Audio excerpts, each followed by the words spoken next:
Welcome, everyone, and welcome to Peter. I'm Ken Chad from Ken Chad Consulting, and I'm introducing Peter from Koios. So, Peter, let's get started. You've got an interesting background, but I'm not going to go into that too much detail. But I know you've got a doctorate from Princeton, you're a professional classical musician, you've worked in software, so you've clearly had a very varied and interesting career. But tell us most especially about Koios. You're the director of research, you're the CEO. So tell us what Koios is about. Thank you, Ken, and thank you for inviting me to talk today. It's true, I have kind of a varied and kind of academic background. Spent a lot of time, decades in classical music, and I think one of the things about classical music, you spend a lot of time working with artifacts that are valuable and that are everyday, and they're valuable.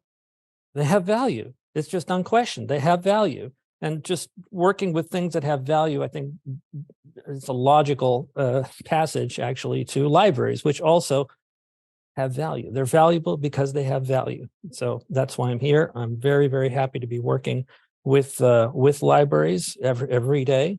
Our company is a tiny little company, about 7 years old. Started as a kind of a very ambitious, we're going to change the world type of startup. We've matured, settled down. We're actually heading into trying to transition to become a nonprofit because it makes more sense to us, because libraries are nonprofit. We're not making a profit. And we want to be of service rather than, just spending our time thinking about how to become one of those, disruptive startups. Not interested. So what does Koios do? We bring more people to public libraries, in a nutshell, to their websites. And how do we do it? Mostly, although not entirely, by placing ads on Google. So we take advantage of a program that Google has called Google Ad Grants, where they, for their own reasons, but partly just, trying to be nice, offer $10,000 per month in free advertising to qualified nonprofits. Now, most of those nonprofits are charities that are looking for donations, and they're trying to, provide help at a local or a national level. But interestingly, libraries or qualified libraries, that is, libraries that either have the appropriate tax status or can have an associate, like a friends of or a foundation with an appropriate tax status, are eligible for this grant, which works out, that's $120,000 a year worth of advertising for credit. And take that. That's what we do, is we take that money. It's funny money. It's not real money. And apply and create advertisements that we place at the top of Google search results, so that when somebody goes online and they search for something, they're not looking for a library. They're looking for something. And it could be anything. Luckily, libraries have pretty much everything that anybody could be searching for. So, it's a matchup. It can be a very good matchup. Somebody types online, they're looking, they're pregnant, they're looking for, searching around for what to call the kid. They type baby names into Google, and we see that, or Google sees that. We've registered baby names as a keyword for an ad that we have. They see the ad for baby names at the library, and they say, oh, right, I wasn't thinking of the library, but I can get this book about baby names from the library. Great. Great, Peter. So what I want to do, we'll start to look at a bit more detail in that process in a moment.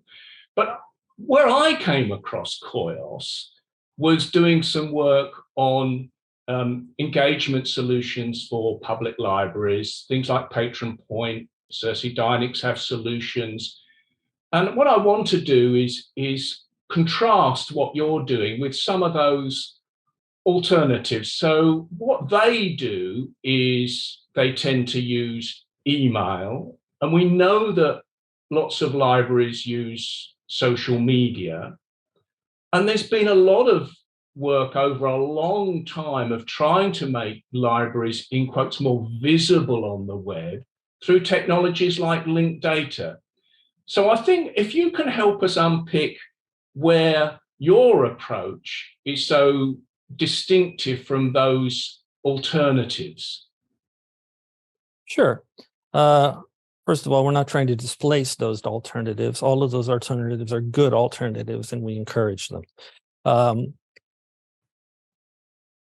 But I would begin by kind of categorizing those forms of outreach as, I'm going to use my own terminology, inside the sandbox and outside the sandbox. So in social media, you create a post and people who either know you or are interested in libraries or whatever, they see that post and they say, oh, that's great, you get a like.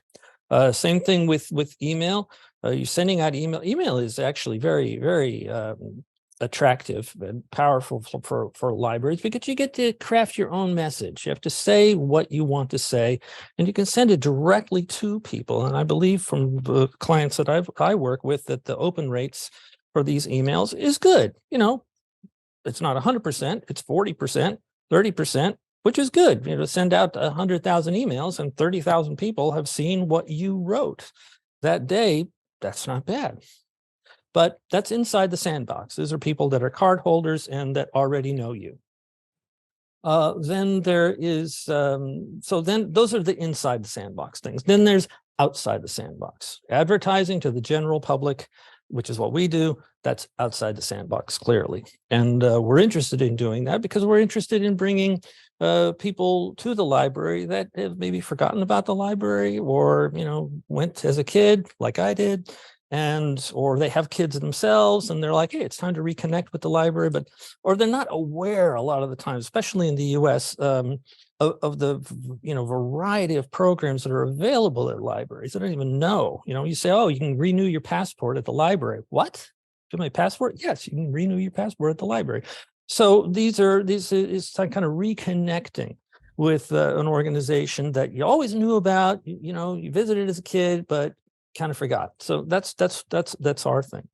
Then you mentioned linked data. As you mentioned, you know, linked data is, I've read so many articles about linked data, a lot of words.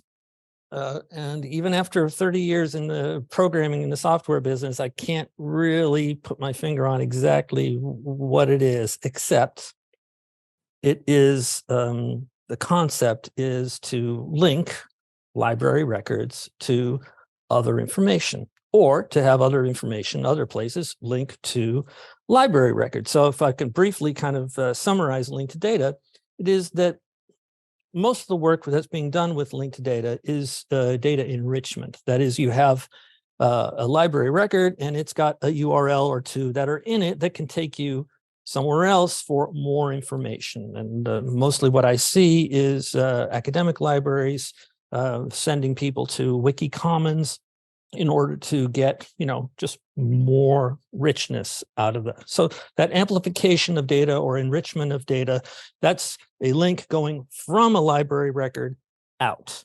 So the other part of it is a link from somewhere else, bringing somebody in to the library record. And that's where this engagement part with linked data comes in. Well, to make that happen, those library records have to exist online. They have to have their own URL. They have to be, it's like every library record has to have its own web page, which you can do. It's actually an afternoon's work to just take a library catalog, you know, do a little programming and boom, it's out there, 500,000 web pages on a server, linkable, crawlable by Google, the whole bit. That part is easy, relatively, right? The harder part is to get anybody to actually go and visit those records. And you're at that point subject to the rules of SEO. It's Google's decision at that point to say, well, if somebody's search is relevant and if they're willing to put that result on a web page. So lots of interest there. I'm interested in it. I've been working on it.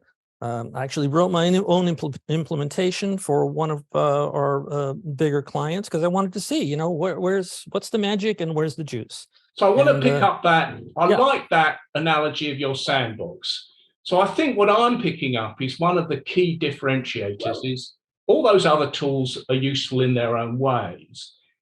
But libraries, I'm sure, want more users. They want more patrons, as the US call them, more borrowers or readers, as we tend to call them in the UK. And it sounds to me as if this approach of Google Ads really helps because people, as you say, are not coming directly to the library site. They're looking for things out there and they're tending, as we all do, to use Google to do that.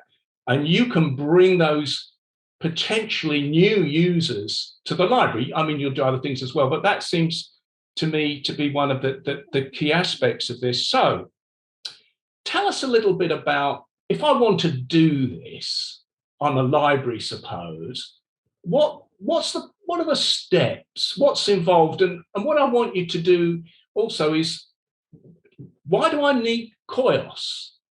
What's your role in this process to help people? Sure. You don't need Koios at all. If you want to advertise with Google, you can get a Google Ads account, and Google will be more than happy to sell you clicks for your ads at $2, $3, $5, $20 per click. And if you have a $250,000 budget for a year, Google will be very happy to sell you clicks, and you will appear at the top of search results on a Google search, and Google will continue to make money the same way they have been for quite a long time. Well, since at least 20 years, they've had an advertising revenue model. They make 80% of all of their money just from people clicking on ads after doing searches. So that's great.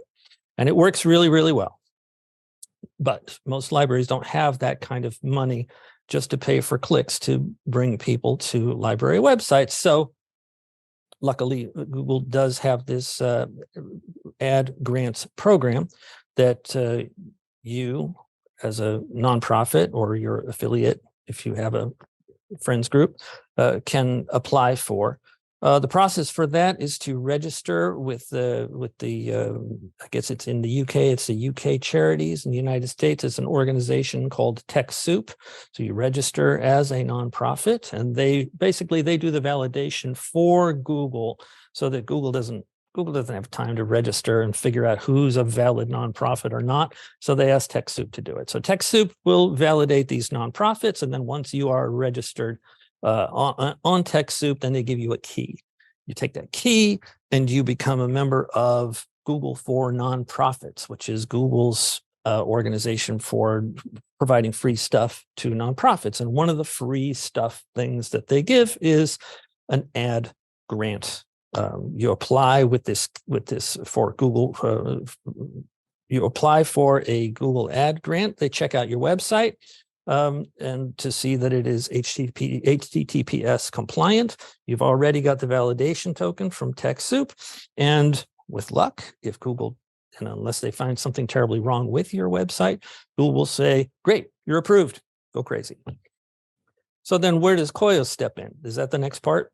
Yeah, so just before we start that, that process will be a little bit different in the UK than the US, but a lot of people, there are some libraries who are definitely charitable status. They work on behalf of the local authority as a charity. But there's probably a lot of people who have friends, organizations, they have an association with a charity. So that first step of enabling that access to Google Ads is probably capable of being undertaken by quite a lot of libraries. So, well, we did that. We did the whole thing in Oldham. So you've already done some work with Oldham. We work with Oldham Library, and we coordinated the grant through their community organization, the Delph community organization, which was more than happy to let us apply for an ad grant on the behalf of the library, and to take the funds from Google and apply it to resources at Oldham. And from what I've told from my colleague there in the UK, I should give a shout out to Barney Allen, who's, I think, is here. That we were able to increase their traffic at the Oldham Library by like 40%. So it's there's not a toy that I'm talking about with this a little bit of visibility. I mean that's well, I don't know. I think 40% is significant. So let's talk about that visibility, because again, we're talking primarily about people. I like that, again, that phrase, out the sandbox. People who aren't generally either not at all coming to the library, have low awareness. You're bringing them in. If I was to look at my library website, and I'd probably look at my Google Analytics about where stuff came from, how would your traffic compare? If I looked at those famously, you'll get those Google Analytic donuts, as they call them, where they measure where the traffic's coming from. What's your experience? I mean, obviously you've got a whole number of customers, but where traffic coming from, let's call it your ads, I know they're Google ads, but the Koios approach compares to, say, social media. Is it much bigger than social media typically, or much bigger than email campaigns? Where does it rank in that sort of scale? Yeah, okay. So the breakdown of what's called acquisition data, that is, where were visitors acquired from? The biggest one is usually what's called direct traffic. That means that people already know you, they've typed in your URL, they have you bookmark, or Google doesn't know. In that case, they just dump you into what's called direct, right? That's the biggest chunk. That's about 40-50% of all traffic that's going to libraries. Then after that, there is organic. That is, somebody went to Google and they typed the name of your library into the search box, and Google said, well, this seems likely. And sure, I mean, your library will pop up, and so people will click that. There are also some searches for specific items that the library is likely to have, but by far and away, it's people typing in, where's my local library, or they know the name of the library. They just want to have basic info about hours and stuff like that. Then after that, it's a grab bag. The Koios portion usually comes in, depending on the size of the library, at about 20%, 30%, sometimes 50%. You really, the amount of money that we have is fixed. So we have $10,000 to spend at $2 a click. That's 5,000 clicks that we can bring in over the course of the year. That's 60,000 visitors that can come in. That's all we can do. So if a library is already enormous and they're bringing in 1 million people a year, well, 60,000 is not that big a deal. But most libraries are not ginormous, and they're smaller. And so, the addition of 60,000 people a year is significant. It's 20, 30, 40% of their total library traffic. The rest of it, email is just a different form of communication. You're communicating directly with the people. They read your email, and very, very few people will actually click the link that then bring them to the library site. They don't need to. They've read your email. You're talking about a specific program there. Oh, check out our summer reading thing. And for the most part, that's down in the single digits. The same is true with social media. You do your post, you send out your post, people read the post. Listen, these social media outfits, their business model is not to send you elsewhere. Their business model is to keep you right there. So we'd see almost zero, close to zero, under 1% or less than 1% of traffic coming to websites coming from social media. That's not a criticism of social media. It's just to say that if you want to bring traffic to the website, then social media is not the way to go. And then there's the bit about linked data, which is, again, a form of SEO. Those clients that have something, a product that do that, tell me that they get about 1,000 visits in that way, about 1,000 visits a year. So it's insignificant. So Google Ads can be a really significant impact on bringing people into the library. I mean, it sounds like it's significantly more effective than some of these other routes for that purpose. By a couple of orders of magnitude, yes. Yeah, that's interesting. So, Peter, I mean, tell us now a bit. So now, I assume I'm this really keen library. I'm thinking I want more users. This sounds like a good way I might be able to track them. I'm running programs.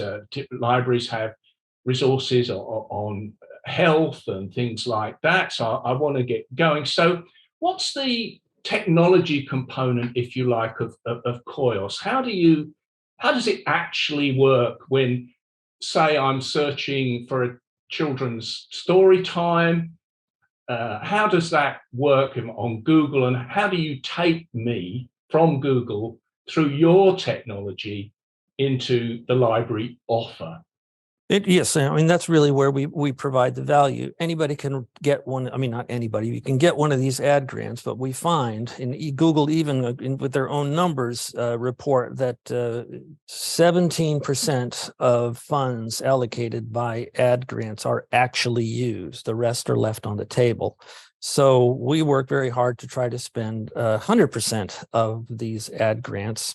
And we're pretty close to, we're close. In most cases, it's 100%. In some cases, it's somewhat less.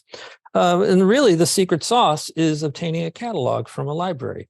We obtain the catalog, and then, I have 30 years programming experience. I can write a computer program that sucks all the items out of a MARC dump and create ads and web pages to land on and send them up to Google and identify keywords that are associated with the searches that people would do. It's not even big data, it's medium data processing.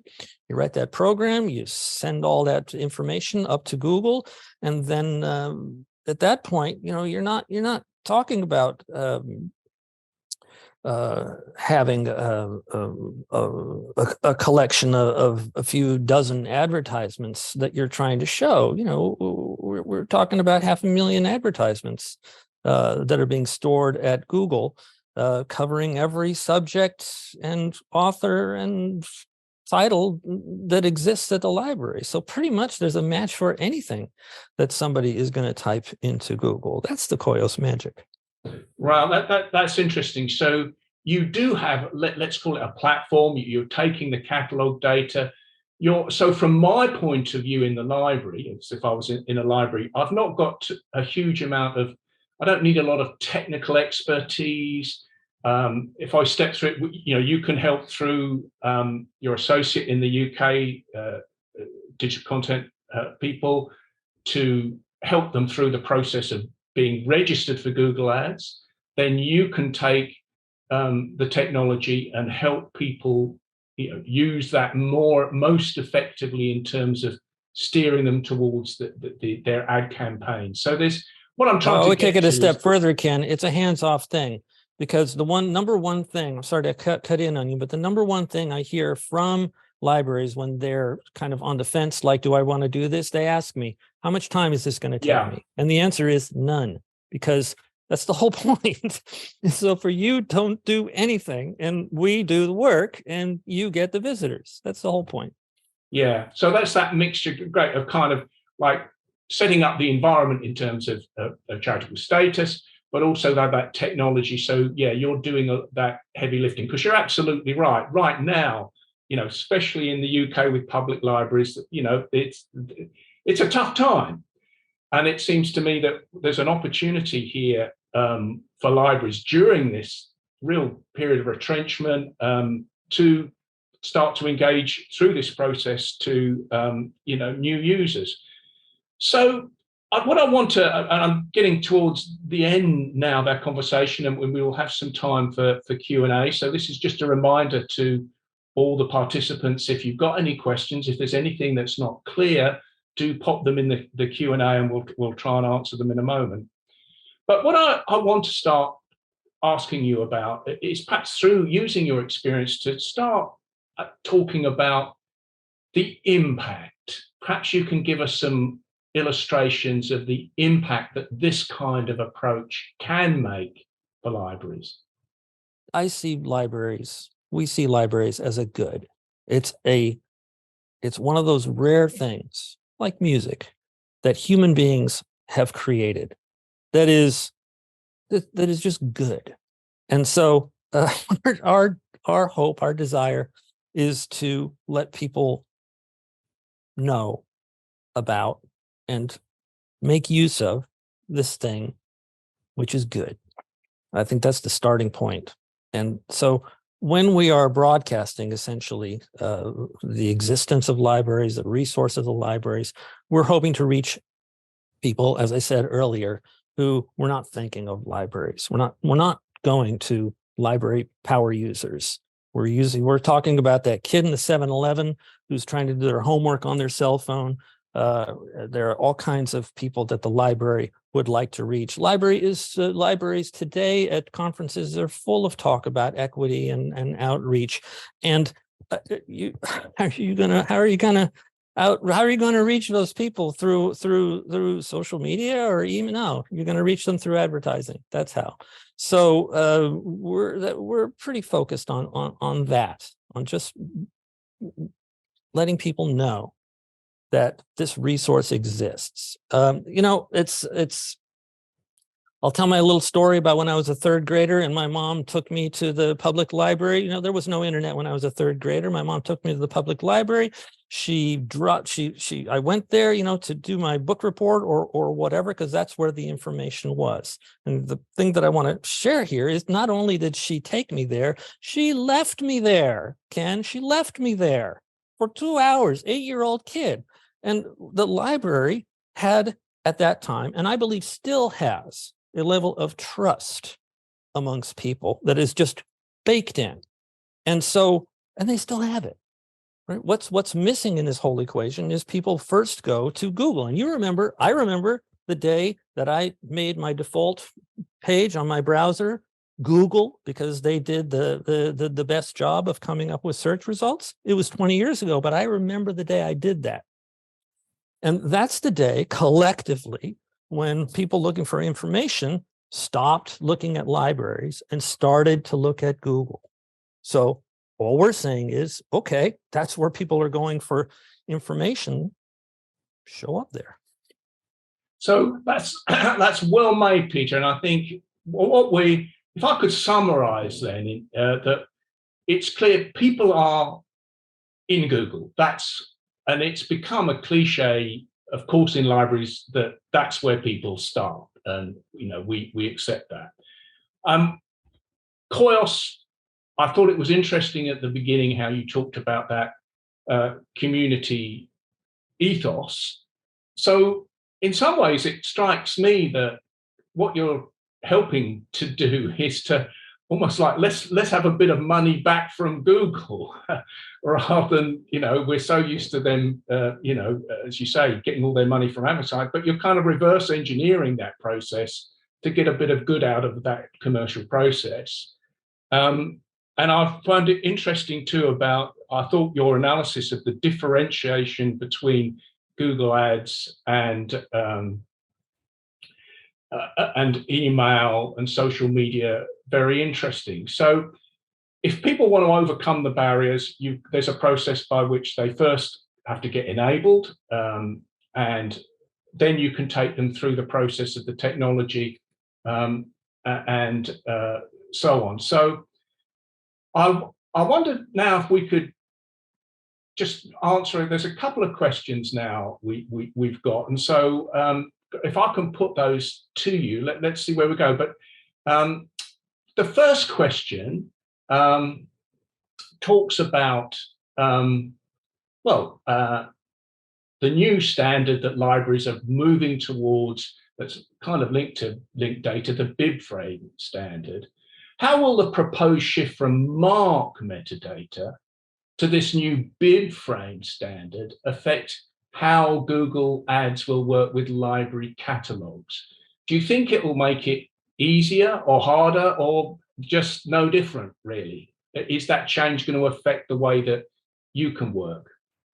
No change. I mean, No change. I'm familiar with the bib frame format. It still has authors and titles and descriptions. So no change. Great. And the second one is really close to my heart too, is libraries offer a whole range of services above and beyond their book loans.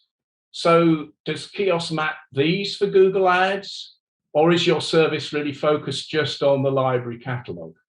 No, it's all kinds of programs that are available at libraries. And the nice thing about what that we're able to do is we're able to sort of put our thumb on the scales for some of these programs that libraries especially want to promote. So there are programs at libraries that are seasonal. They're only going on for 3 months of the year, something like that. Right now we're firing up campaigns for summer reading programs Right. across the country. There was Black History Month was back a couple of months ago, so we put together a campaign for that and made sure that that was available. And there are all kinds of other programs that libraries have. We have there are 50 or 80 sort of standard things for digital content and movies and data, all kinds of these 100 different databases that people want to.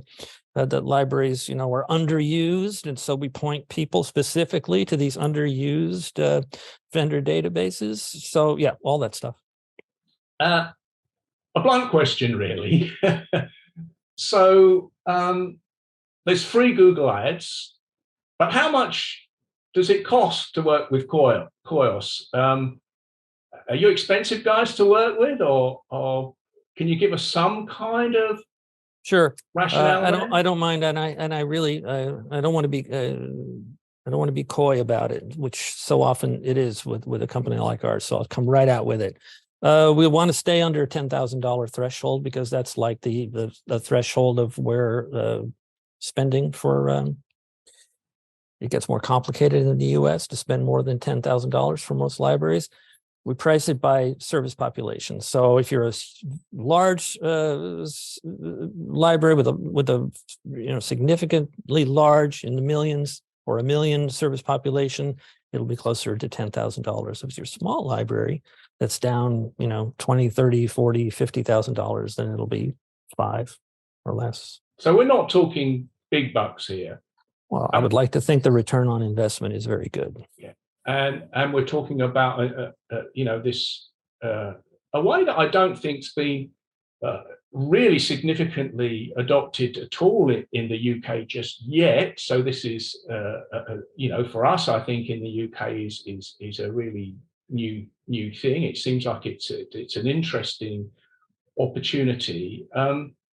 So now, Peter, we're coming to a close. I just want to invite you to have you any sort of final reflections to make about this whole field, really, about engaging people, using this kind of are there any sort of final thoughts that you feel you want to get across to people? Well, I think I've already exercised my poetic notion when I talked about libraries being a good and classical music exposing us to things that are valuable simply because they have value. So I think I've already given you that. And as I said before, we as a company are not, we're in the process, it doesn't happen overnight, of converting to become a nonprofit ourselves, because we recognize that that's the type of work that we're doing, and that's what our motivations are.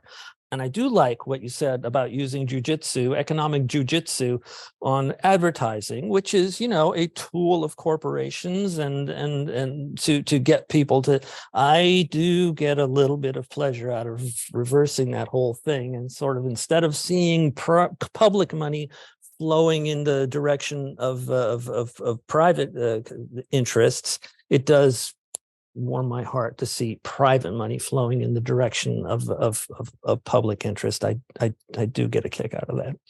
So, but mostly I think we're just motivated to try to bring people to public libraries. I don't think I can say it any better. Yeah, no, that's been very clear. So I think you've explained the process well. If people do want to get in contact, there's the details from Peter. As Peter mentioned, they work with an agency in the UK, Digital Content Associates. So there's the email from Barney Allen.